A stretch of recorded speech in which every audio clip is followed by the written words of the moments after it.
जी, मैं इंजीनियर आशुतोष शर्मा आप सबका वेलकम करता हूँ मेरे चैनल मैथयापा में। हम लोग पढ़ रहे थे प्रारूप समिति, ठीक ना। अभी क्या हुआ, अभी इससे पहले वाले लेक्चर में जो हम लोगों ने देखा प्रारूप समिति, ठीक है, प्रारूप समिति, ठीक। प्रारूप समिति, इसको हम लोग क्या बोलते थे? पांडुलेखन, पांडुलेखन, पांडुलेखन समिति भी इसको बोला जाता है, ठीक है।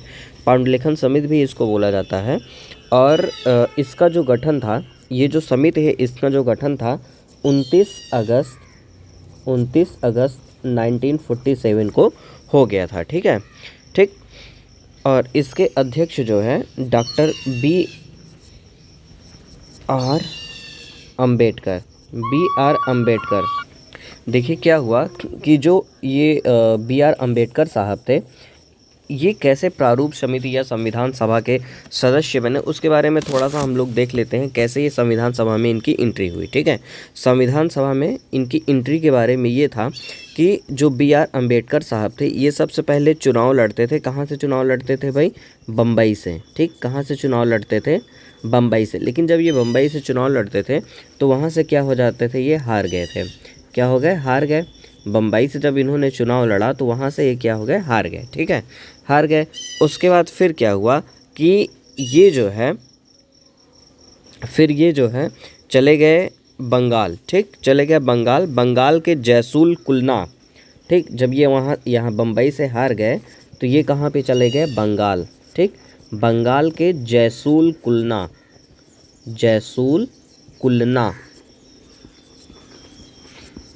बंगाल के जैसूल कुलना चले गए, ठीक। वहाँ से इन्होंने क्या किया? चुनाव लड़ा, वहाँ से चुनाव लड़ा, ठीक है, ठीक। और जो है मुस्लिम लीग की मदद से, मुस्लिम लीग की मदद से यहाँ पे क्या करते हैं? ये चुनाव जीत जाते हैं, चुनाव जीत जाते हैं, ठीक है,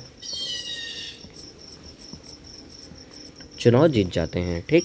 उसके बाद फिर क्या हुआ? जब ये चुनाव जीत जाते हैं तो उसके बाद क्या हो जाता है? भारत का अपना बंटवारा हो जाता है। भारत और पाकिस्तान का, इंडिया और पाकिस्तान का क्या हो जाता है? बंटवारा हो जाता है।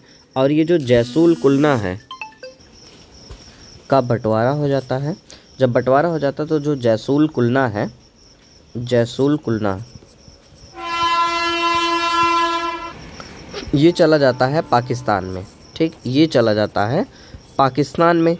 तो इस वजह से फिर इनका जो है जीतना न जीतना जो है कोई, फिर क्या हुआ कि संविधान सभा में इनका जाना जो है लगभग जो है कैंसिल ही हो गया, क्योंकि भाई ये जहाँ से जीते थे जैसूल कुलना, वो तो पाकिस्तान में चला गया था। तो फिर क्या हुआ कि जो बी.एन. राव जी थे, बी.एन. राव जो थे, ठीक, ये जो संवैधानिक सलाहकार थे, इन्होंने क्या किया कि जो है डॉक्टर राजेंद्र प्रसाद से कहा, डॉक्टर राजेंद्र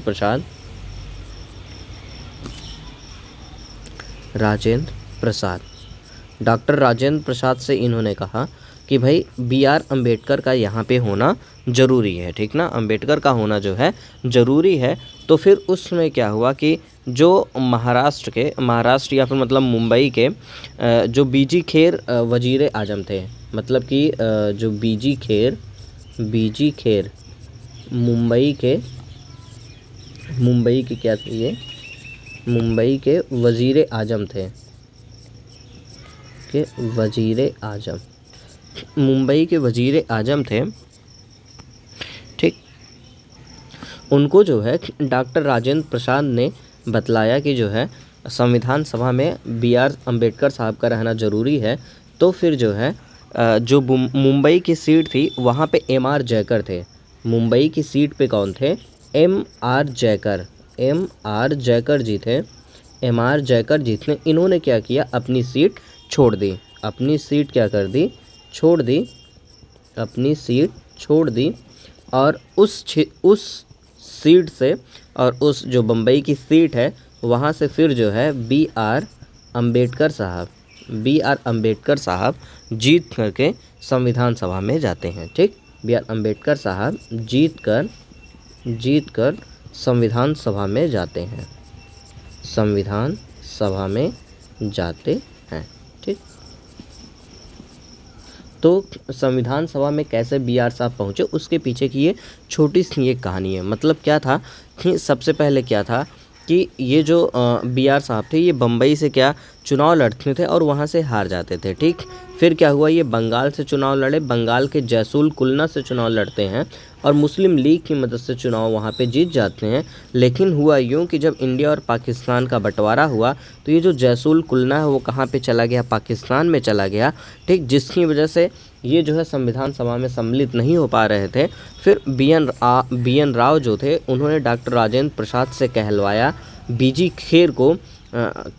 खेर से कहलवाया कि जो है बी आर अम्बेडकर साहब का संविधान सभा में रहना ज़रूरी है। तो फिर क्या हुआ कि जो मुंबई की सीट थी, एम आर जैकट वहाँ से जो है जीते हुए थे, इन्होंने अपनी सीट छोड़ दी और फिर वहाँ से जो है बी आर अम्बेडकर साहब जो है जीत करके संविधान सभा में आ जाते हैं। डॉक्टर राजेंद्र प्रसाद ने डॉक्टर बी आर अम्बेडकर को क्या कहा था, स्किल्ड पायलट बोला था। ठीक है, ये कभी कभी पूछा जाता है कि स्किल्ड पायलट जो है डॉक्टर बी आर अम्बेडकर को किसने कहा था, तो आपको क्या बताना है, डॉक्टर राजेंद्र प्रसाद। ठीक, उसके बाद फिर क्या है, के वी राव। ठीक, जो के वी राव थे, उन्होंने क्या बोला था, संविधान के जनक और जननी कौन है, डॉक्टर बी आर अम्बेडकर साहब है। ठीक है, बी आर अम्बेडकर साहब को संविधान के जनक और जननी के बारे में किसने बोला था, तो आपको क्या बताना है, के वी राव साहब थे। ठीक है, ठीक, इतने लोग थे। अब क्या हुआ कि जब ये संविधान सभा में आए तो प्रारूप समिति बना। प्रारूप समिति का जो है, जैसे आपको बता चुका, प्रारूप समिति, उसके बाद फिर पांडुलेखन समिति, इसी को पांडुलेखन समिति भी बोला जाता है। 29 अगस्त 1947 को बना ये, और उसके अध्यक्ष जो है बी आर अम्बेडकर राव बने। ठीक है, और ये अध्यक्ष है और इनके साथ कुछ और भी लोग थे। ठीक, कुछ और भी मेंबर थे। वो कौन कौन लोग थे मेंबर, उसको देख लेते हैं। जैसे ये देख लीजिए यहाँ पे। ठीक, जो बी आर अम्बेडकर थे, इनके अलावा अतिरिक्त जो है प्रारूप समिति के अन्य सदस्य भी थे। पहले नंबर पे कौन थे, एन गोपाल स्वामी अयंगर। ठीक, दूसरे नंबर पे अल्लाद कृष्णा स्वामी अय्यर, तीसरे नंबर पे के एम मुंशी, चौथे नंबर पे मोहम्मद शादुल्ला, पाँचवें नंबर पे बी एल मिरिक, जो स्वास्थ्य कारणों से थोड़े ही दिन बाद सदस्यता से हट गए, और उनके स्थान पर एम माधव राव। ये कब बहुत पूछा जाता है। ठीक, क्या पूछा जाता है भाई इसमें, कि ये जो बी एल मित्तल थे, ठीक, इनकी जगह पे कौन आए थे, तो आपको क्या बताना है, एम माधव राव जी आए थे। ठीक है ना, क्योंकि मित्तल साहब बीमार हो गए तो एम माधव राव आ गए। ठीक है, उसके बाद फिर क्या हुआ, डीपी खेतान जो एक सदस्य और थे, डीपी खेतान, 1948 में जो है इनका जो है डेथ हो, इनका जब 1948 में इनका डेथ हो जाता है तो इनकी जगह पे कौन आ जाते हैं, टी कृष्णमचारी आ जाते हैं। ठीक है, ठीक, कौन आ जाते हैं भाई, टी कृष्णमचारी को जो है सदस्य बना दिया जाता है। टोटल 6 लोग मेंबर थे, 6 मेंबर, और जो है बी आर अम्बेडकर साहब थे। ठीक है, मतलब टोटल मिला करके 7 लोग जो है प्रारूप समिति के पार्ट थे। 7 लोग जो है प्रारूप समिति के पार्ट थे। ठीक है, पूछा जाए प्रारूप समिति में कितने लोग थे, तो आपको क्या बताना है, 7 लोग थे। ठीक है, फिर आगे देखते हैं क्या है, और देख लेते हैं जो ये आपकी ये जो प्रारूप समिति है, ठीक ना, ये जो प्रारूप समिति है, इसको जो है ड्राफ्टिंग कमेटी के भी नाम से जाना जाता है। क्या है, ड्राफ्टिंग कमेटी। ठीक, ड्राफ्टिंग कमेटी के भी नाम से जाना जाता है। तो आप इसमें कंफ्यूज नहीं होइए कि अगर ड्राफ्टिंग कमेटी पूछ ले तो आपको पता ही ना हो। तो ड्राफ्टिंग कमेटी को ही प्रारूप समिति और प्रारूप समिति को ही पांडुलेखन समिति बोला जाता। और 21 फरवरी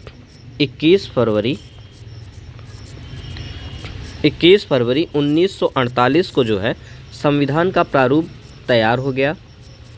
संविधान का प्रारूप तैयार हो गया। ठीक है, फिर क्या हुआ, इसके 3 वाचन हुए। टोटल कितने वाचन हुए इसके, 3 वाचन हुए। ठीक, पहला जो वाचन है वो कब होता है, 4 नवंबर 1948 से 9 नवंबर 1948 तक चलता है। ठीक है, 1948 तक चलता है। और दूसरा जो वाचन है ये कब होता है, 15 नवंबर 1948 से लेकर के 17 17 अक्टूबर 1949 तक तीसरा वाचन चलता है, ठीक है। सॉरी 17 अक्टूबर 1949 तक जो है दूसरा वाचन चलता है। फिर तीसरा वाचन आता है आपका, और ये है 14 नवंबर 1949 से 26 नवंबर 1949 को 49 तक चलता है, ठीक। फिर यहीं पे तीसरा वाचन समाप्त हो जाता है, ठीक है। और उसके बाद फिर क्या होता है, जो 26 नवंबर 1949 को संविधान जो है पारित घोषित कर दिया जाता है, ठीक ना, घोषित हो जाता है,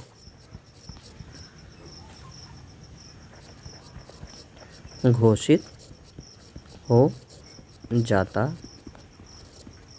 है, ठीक। 26 नवंबर 1949 को जो संविधान है ये घोषित हो जाता है, और इसी दिन से जो है ये लागू कर दिया जाता है, इसी दिन से लागू कर दिया जाता है। 26 नवंबर को ही क्या कर दिया जाता है, लागू कर दिया जाता है, लागू कर दिया जाता है, ठीक। लेकिन क्या है, ये पूरे तरीके से ये जो संविधान है लागू नहीं किया जाता है। सिर्फ और सिर्फ 16 अनुच्छेद, सिर्फ और सिर्फ 16 अनुच्छेद जो है लागू किए जाते हैं। वो अनुच्छेद कौन कौन से हैं उसके बारे में देख लेते हैं।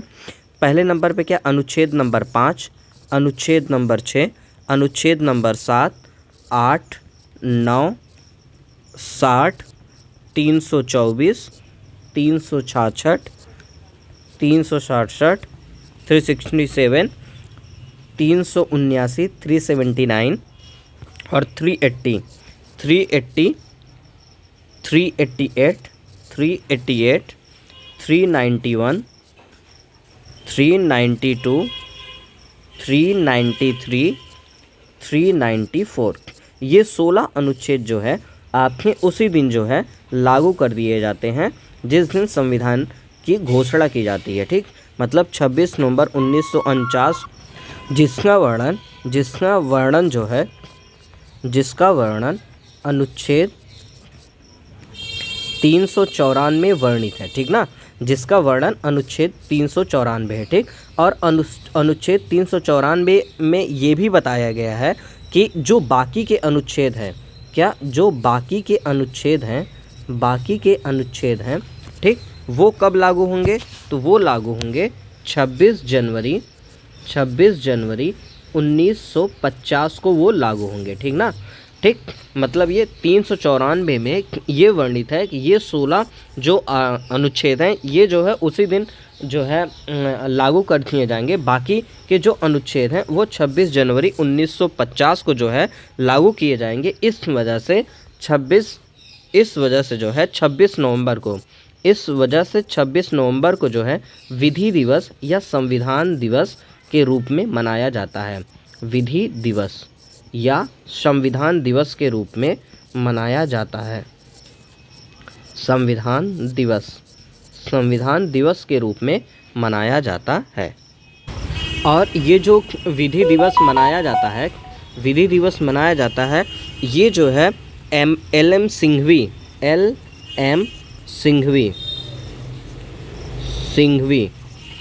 ठीक, सिंघवी के परामर्श, ठीक, एक LM सिंघवी साहब ने उन्होंने परामर्श दिया था कि जो है हम लोगों को 26 नवंबर को जो है विधि दिवस मनाना चाहिए। तो कभी कभी पूछ सकता है कि ये जो विधि दिवस है 26 नवंबर को मनाने के लिए किसने परामर्श किया था, तो आपको क्या बताना है, LM सिंघवी साहब ने जो है इसको जो है परामर्श किया था, ठीक।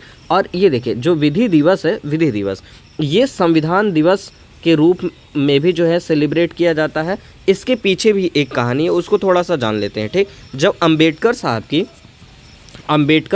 125वीं जयंती मनाई जा रही थी, 125वीं जयंती मनाई जा रही थी, या फिर जयंती क्या मतलब वर्षगांठ कह सकते हैं, ठीक, वर्षगांठ जो है मनाई जा रही थी, तो संसद के विशेष अधिवेशन को बुलाया गया था। और उसके बाद फिर क्या हुआ कि जो विधि दिवस, ठीक, इसको जो है संविधान दिवस के रूप में मतलब अंबेडकर साहब को जो है ऑनर करने के लिए संविधान दिवस के रूप में इसको सेलिब्रेट किया जाने लगा। ठीक है, संविधान दिवस के रूप में इसको सेलिब्रेट किया जाने लगा। मतलब ये कह सकते हैं कि जब अंबेडकर साहब का 125वीं जयंती या वर्षगांठ थी, तो जो विधि दिवस है, विधि दिवस को जो है संविधान दिवस के रूप में जो है मनाया जाने लगा था। इसलिए जो है अब हम सब लोग 26 नवंबर को जो है संविधान दिवस के रूप में मनाते हैं भाई। ठीक है, उसके बाद फिर ये हुआ कि 26 जनवरी 1950 से 2 दिन पहले, ठीक ना, मतलब 24 जनवरी 1950 को जो है संविधान सभा का, जो संविधान सभा थी, संविधान सभा, ठीक, इसकी क्या थी, अंतिम बैठक हुई थी। ठीक ना, संविधान सभा का क्या था, अंतिम बैठक। ठीक, आपसे कोई पूछे कि संविधान सभा की अंतिम बैठक कब हुई थी, तो आपको क्या बताना है, 24 जनवरी 1950 को। ठीक, और इस दिन जो है 2 काम हुए थे। ठीक ना, 2 काम हुए थे। पहला क्या था, डॉक्टर राजेंद्र प्रसाद,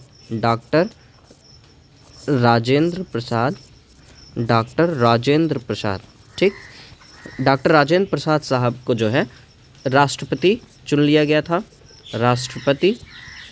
राष्ट्रपति चुन लिया गया था। ठीक है ना, इनको राष्ट्रपति क्या कर लिया गया था, चुन लिया गया था। और जो है दूसरा काम ये हुआ था कि 284 मेंबर, ठीक, 284 मेंबर ने संविधान पर हस्ताक्षर किया। संविधान पर क्या किया था, हस्ताक्षर किया। ठीक है, 2 काम हुआ। पहला, डॉक्टर राजेंद्र प्रसाद राष्ट्रपति चुन लिए गए।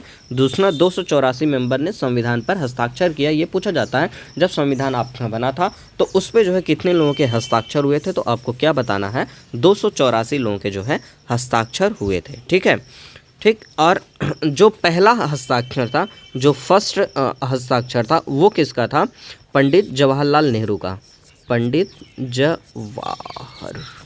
जवाहरलाल नेहरू का था। ठीक है, और जो आखिरी था, लास्ट था, वो किसका था, डॉक्टर राजेंद्र प्रसाद साहब का था आखिरी, लास्ट।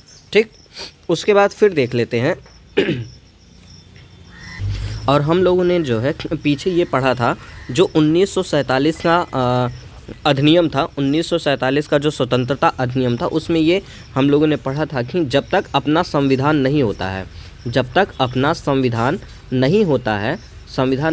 तब तक जो है 1935 का जो अधिनियम है, उसी के हिसाब से ही जो है यहाँ पे कोई भी काम, कोई भी नियम चलता रहेगा। ठीक है, ठीक, जब अपना संविधान ये बन गया तो ये जो है 1935 का जो अधिनियम था, ये पूरी तरीके से जो है समाप्त कर दिया गया। ठीक है भाई। ठीक, अब एक और चीज़ हम लोग देख लेते हैं कि ये जो संविधान था, संविधान 26 जनवरी 1950 को ही जो है क्यों लागू किया गया, 26 जनवरी को ही क्यों लागू किया गया। इसके अलावा भी तो डेट हो सकती थी, उस पर लागू कर देते, लेकिन इसी दिन क्यों लागू किया गया, इस चीज़ को समझ लेते हैं भाई, क्यों। ठीक, हुआ यूँ था, 1930 में रावी नदी के तट पर कांग्रेस का एक अधिवेशन हुआ। ठीक है, कांग्रेस का अधिवेशन हुआ और उस अधिवेशन में जो है 26 जनवरी को जो है संपूर्ण स्वराज दिवस मनाया गया था। ठीक, 26 जनवरी को पूर्ण स्वराज दिवस क्या हुआ था, सेलिब्रेट किया गया था, मनाया गया था। ठीक, लेकिन उसके बाद फिर क्या हुआ, अंग्रेज़ों ने जो है 15 अगस्त को जो है स्वतंत्रता हम लोगों को दे दिया। तो इस वजह से जो स्वतंत्रता दिवस 15 अगस्त को मनाया जाने लगा था। लेकिन फिर इंडियन ने सोचा कि अब 26 जनवरी को क्या किया जाए, तो इस वजह से इन्होंने क्या किया, 26 जनवरी भारतीयों ने जो है गणतंत्र दिवस के रूप में जो है सेलिब्रेट करना स्टार्ट कर दिया। 26 जनवरी को जो है गणतंत्र दिवस के रूप में सेलिब्रेट करना स्टार्ट कर दिया गया था। ठीक है, इसके पीछे की कहानी आपको समझ में आई होगी कि 26 जनवरी ही क्यों चुना गया। ठीक है, क्योंकि 26 जनवरी को हम लोगों ने जो है स्वराज दिवस मनाया था 1930 में रावी नदी के तट पर। ठीक, इस वजह से जो है 26 जनवरी को हम लोगों ने क्या किया, संविधान को पूरे तरीके से जो है भारत हिंदुस्तान में जो है पारित कर दिया गया और इस दिन जो है गणतंत्र दिवस जो है मनाया जाने लगा था। ठीक है, और 15 अगस्त को जो है अंग्रेज़ों ने हम लोग को स्वतंत्रता दिया था, इसलिए 15 अगस्त को जो है हम सब लोग स्वतंत्रता दिवस सेलिब्रेट करते हैं। अब अपना जो है संविधान पूरे तरीके से जो है बन चुका था और लागू भी हो चुका है संविधान, ठीक है। अब देख लेते हैं संविधान में क्या कुछ चीज़ें थी उसको देख लेते हैं, ठीक है। जैसे संविधान सभा में संविधान सभा थी, संविधान सभा, ठीक, संविधान सभा के टोटल मिलाकर के 11 अधिवेशन हुए, 11 अधिवेशन, ठीक। संविधान सभा के 11 अधिवेशन में कितनी बैठकें हुई? 165 बैठक हुई थी, 165 बैठक हुई, ठीक। जिसमें जो है 114 दिन जो है 114 दिन सिर्फ प्रारूप पर ही बात चली थी, ठीक। 114 दिन किस पे बात चली थी? प्रारूप पे ही जो है बात चली थी, ठीक। उसके बाद फिर क्या हुआ कि 7,635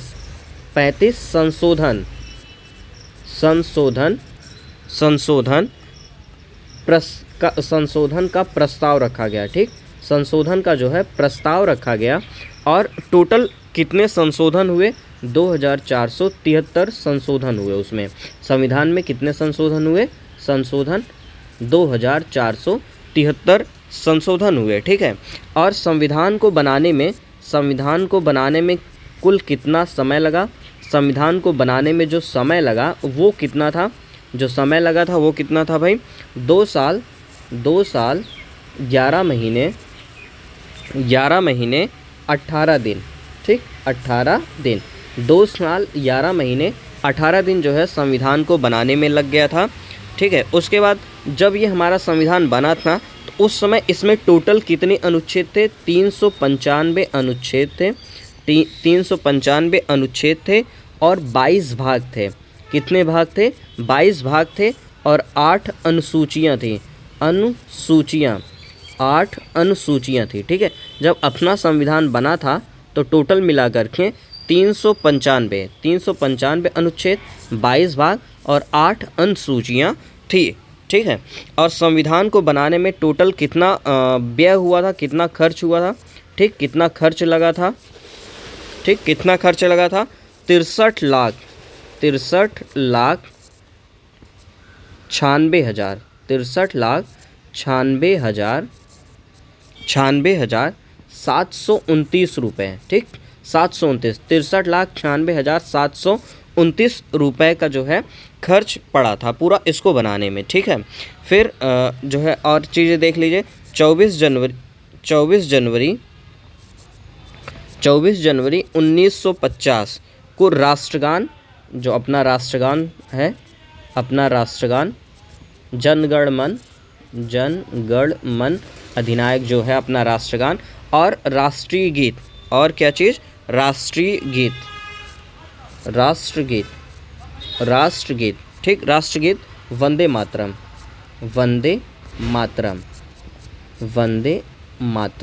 ठीक, वंदे मातरम। ये जो है लागू हो गया था। ये मतलब कि लागू का मतलब कि ये पूरे तरीके से जो है अपना लिया गया था, स्वीकार कर लिया गया था, ठीक है। ऑफिशियली ये चीज़ स्वीकार कर ली गई था। आपसे ये पूछा जाता है कि राष्ट्रगान और राष्ट्रगीत ये कब जो है स्वीकार किया गया था, तो आपको क्या बताना है? 24 जनवरी 1950 को जो है बताना है, ठीक। और अपना जो तिरंगा झंडा है, तिरंगा झंडा जो है अपना तिरंगा झंडा, ठीक, ये कब स्वीकार किया गया था? आपको बताना है 24 जुलाई 1947 को जो है ये अपना लिया गया था, अपना तिरंगा झंडा अपना लिया गया था, ठीक है। और 1949 मई 1949 में जो है भारत राष्ट्रमंडल का भी सदस्य बन गया। राष्ट्रमंडल का सदस्य बन गया था, ठीक। राष्ट्रमंडल का जो है सदस्य कब बना था? मई 1949 में ही ये राष्ट्रमंडल का जो है सदस्य बन गया था। हाँ, तो देखते हैं मूल संविधान जो था, जो अपना मूल संविधान था वो इटैलिक शैली में लिखा गया। जो मूल संविधान था वो इटैलिक शैली में लिखा गया और हाथ से लिखा गया था। और इसके जो कैलीग्राफर थे वो कौन थे? प्रेम बिहारी नारायण ज़्यादा थे, ठीक है। पूछा जाता है आपसे कि प्रेम बिहारी नारायण रायजादा कौन थे, तो जो मूल संविधान था इसको इटैलिक शैली में अपने हाथ से लिखने वाले कैलीग्राफर थे। ठीक है, ठीक। और इसको जो मूल संविधान था उसको जो सजाने वाले कलाकार थे, उसको सजाने वाले जो कलाकार थे वो कौन थे, नंदलाल बोस और ब्यूहर राम मनोहर सिन्हा जी थे। ठीक है, ब्यूहर राम मनोहर सिन्हा और नंदलाल बोस जी थे। ठीक है, और इसको जो है देहरादून में छापा गया था, देहरादून में जो है छापा गया था। और अनुच्छेद 393 में लिखा गया है कि जो ये संविधान है उसका जो शीर्षक है वो क्या है, तो जो शीर्षक है वो क्या है, भारत का संविधान। ठीक, अनुच्छेद 393 में ऐसा लिखा गया है कि जो संविधान है उसका जो शीर्षक होगा वो क्या होगा, तो शीर्षक क्या था, भारत का संविधान। ठीक है, और इसकी जो है तीन प्रतियां बनी। ठीक, 3 प्रतियां बनी, जिसमें से जो हिंदी में हस्तलिखित थी, जो हिंदी में हस्तलिखित थी संविधान, उसके जो लेखक थे वो कौन थे, वसंत कृष्ण वैद्य और घनश्याम दास जी थे। ठीक है, ये आपसे कभी कभी पूछ लिया जाता है कि जो संविधान था उसका जो है हिंदी में हस्तलिखित किसने किया था, उसके लेखक कौन थे, तो आपको बताना है वसंत कृष्ण वैद्य और घनश्याम दास जी थे। इस तरीके से जो है आपका अपना जो है संविधान बन करके तैयार हो गया था, संविधान निर्मित हो गया है। ठीक है, ठीक। और ये जो रिसोर्सेज है, अगर आपको ये बुक पढ़ना है, ये जो बुक मैंने जो है जहाँ से मैंने ये चीज़ें बताई हैं आपको, तो आप पढ़ सकते हैं। इसका जो संदर्भ है वो एक राइटर हैं, बढ़िया है, डॉक्टर निशा अग्रवाल, डॉक्टर निशा अग्रवाल। ठीक, डॉक्टर निशा अग्रवाल। मैंने इनकी बुक को जो है ये जो है पढ़ा है, ये टॉपिक पढ़ा, संविधान का जो संविधान सभा का निर्माण है, इनकी बुक से जो है ये पढ़ा है, तो वहीं से मैंने इन चीज़ों को जो है पढ़ाया है। और इनकी जो बुक है, इनकी जो ये बुक है डॉक्टर निशा अग्रवाल, इन्होंने जो है ये कंटेंट कहाँ से लिया है, तो आपको बता दें, Austin Granville the Indian constitution corner stone of a nation, यहाँ से। फिर कश्यप सुभाष भारत का संवैधानिक विकास और संविधान, कश्यप सुभाष हमारा संविधान, बासु डीडी भारत का संविधान एक परिचय, यहाँ से इन्होंने लिया और हमने जो है यहाँ से लिया। ठीक है, तो यहाँ से चीज़ों को पढ़ करके आपको बताया है। अगर कोई करेक्शन होगा तो आप हमको ज़रूर बताइएगा। ठीक, अगर आपको चीज़ें अच्छी लगे तो प्लीज़ लाइक शेयर और कमेंट करिएगा।